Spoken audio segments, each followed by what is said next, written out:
Merhaba, ben Doktor Berker Öztürk. Kırşehir Eğitim ve Araştırma Hastanesi'nde göğüs hastalıkları uzmanı olarak görev yapmaktayım. Bugün ben size öksürük ve uzamış öksürükten bahsetmek istiyorum. Öncelikle neden öksürüyoruz sorusunu cevaplamak isterim. Öksürük aynen hapşırık, kusma ve ishal gibi vücudumuzun bir korunma yöntemi, bir savunma mekanizmasıdır. Vücudumuzda biyolojik evrimimiz boyunca birçok savunma yöntemi gelişmiştir. Burada esas amaç bedenimiz içine giren zararlı etkenlerin dışarı atılmasıdır. Peki öksürük ne zaman hastalık belirtisidir? Mikroplar, virüsler, fazla ifrazat, yanlışlıkla yutulan yabancı cisimler ve içerideki kanamanın dışarı atılması veya spazm yani kasılma sonucu daralan bronşların belirtisi olarak öksürük ortaya çıkar. Ancak uzadığında çoğu zaman hastalık belirtisi olarak değerlendirilmelidir. Isı kontrol merkezindeki bozukluk, özellikle soğuktan çok etkilenen kişiler, üşüdüklerinde titreyerek, hapşırarak veya öksürerek hem enerji üretebilir hem de solunum yolu duyarlılıklarını belli edebilirler. Öksürük tüm dünyada insanları doktora götüren en sık nedendir. Örneğin Japonya'da sadece öksürenlerin başvurduğu ayrı öksürük klinikleri vardır.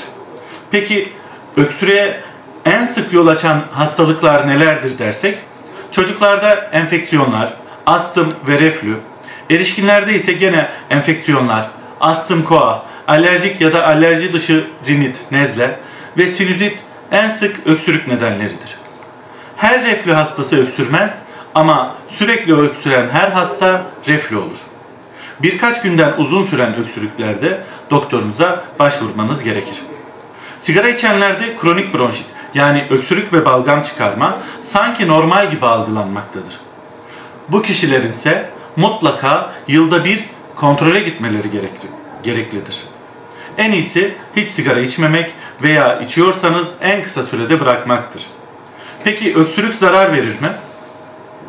Uzun süren öksürükler insana aynı, tabiri caizse dayak yemiş gibi bir duruma getirir. Öksürük nedeniyle gece uyuyamamak, kaburga kırıkları, çeşitli fıtıklar, göz içi kanamalar, doğum yapmış hanımların idrar kaçırması en sık eşlik eden durumlardır. Öksürük kesicilere gelecek olursak, öksürüğün tedavisi öksürük kesici ilaçlar değildir. Bilakis bu yöntem öksürüğü doğuran bazen kanser veya tüberküloz gibi önemli bir nedenin anlaşılmasını geciktirir. Zaten gündelik tıp pratiğinde öksürük şurupları, mukolitik, ekspektoran gibi ilaçların yerleri giderek azalmaktadır. Dünyanın birçok ülkesinde bu tip ilaçlar resmi ödeme listesinden çıkarılmıştır. Öksürük ancak hastanın yaşam kalitesini bozar, günlük işlerini yapamaz hale getirir veya uyumasına engel olursa bu tip ilaçlar hekim kontrolünde uygulanabilir. Halk arasında öksürük kesici olarak belki yüzlerce reçete dolaşmaktadır.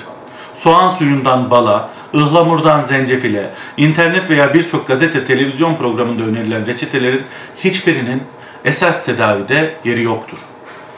Eğer kullandığınız bitkisel yöntem öksürüğünüze iyi geliyorsa, altta yatan ciddi bir rahatsızlığınız varsa onun teşhisini de geciktirebilir. Öte yandan mukolitikler dediğimiz balgam söktürücü ilaçların birçoğunun öksürük kesici değil, öksürük yapıcı etkisi bulunmaktadır. Peki ne zaman bir göğüs hastalıkları uzmanına başvurmalıyız? Kronik akciğer hastalığı olanlar, bağışıklık sistemi baskılanmış kişiler, ileri yaştakiler ve yediği gıdayı yutamayanlar ile 3 haftadan uzun süre subakut veya kronik öksürüğü bulunan kişilerin göğüs hastalıkları uzmanına başvurması uygundur. Onun dışında birkaç gündür öksürüğü olan sağlıklı kişilerin toplumda ara hastalığı olarak bilinen üst solunum yolu enfeksiyonu için öncelikle aile hekimlerine başvurması uygun olacaktır. Bu hem bulaş riskini azaltmaya hem de hastanelerdeki yığılmayı önlemeye yardımcı olacaktır. Üst solunum yolu enfeksiyonuna sekonder öksürük nedeniyle yazılan reçetenin hemen birkaç günde etkisini göstermesi özellikle bu sene mümkün olmamaktadır. Hastalarımızın yazılan reçeteyi sabırla kullanması, mükerrer ve farklı doktor başvurusundan kaçınması hem hastalarımız hem sağlık sistemi ve hem de ülke ekonomisi açısından önemlidir.